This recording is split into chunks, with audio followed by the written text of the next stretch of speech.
Ay, kahit nga linggo, ay ito, umuulan pa rin. Kala ko nga kanina, aaraw na kasi nagpakita kasi haring araw. Yun pala, it's a prank. Kala ko talaga aaraw na, yun pala, akala ko lang yun. So yun nga, isang linggo nang umuulan, ayaw magpaawat. Pero ito, tuloy-tuloy pa rin ako sa paglalaba. Bahala siya dyan, bumuo siya dyan, wala akong pake, umaraw man siya o hindi, maglalaba pa rin ako.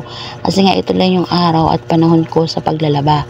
Kailangan matapos ko to, dahil kinabukasan may pasok na naman, Diyos ko. Ito nga mahirap sa pagiging working mom. Working mom, kailangan sa isang araw, matapos ko nga itong ginagawa ko.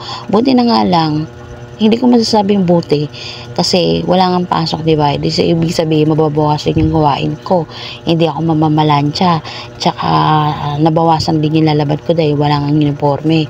Pero hindi ko rin masasabi na maganda kasi yung mga bata as usual, ayun, nakababad na naman sa cellphone, kaya hindi ko rin masasabi na natutuwa ako dahil nabawasan yung gawain ko. Pero sa totoo lang, mas gusto ko talaga may pasok kasi hindi sila natututok sa cellphone.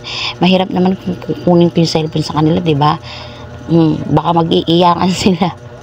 So yun nga, ito tapos na siya mag-dryer, kanya-kanya nga kami gawa. Siya nagda-dryer, yung bunso ko namang anak, siya naman yung nagsasambay. So yun nga, sa wakas natapos na rin ako sa paglalaba.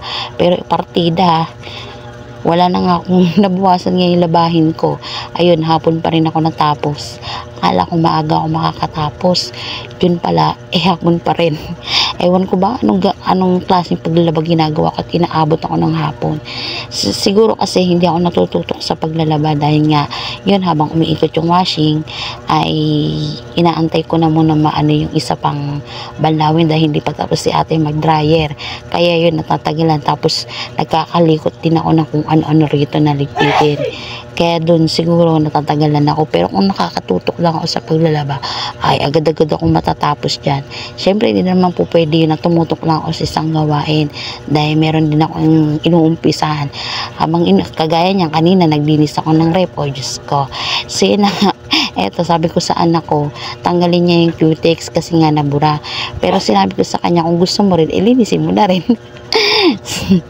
Ang mukha nga hindi mapinta. Sabi niya nga, kala ko ba cutex lang yung tatanggalin, bakit may paglinis ng kuko?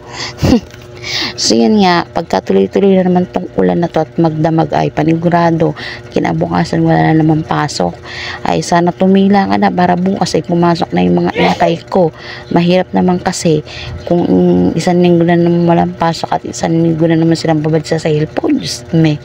So yun nga, sana may pasok na bukas para hindi na sila nabababad sa cellphone.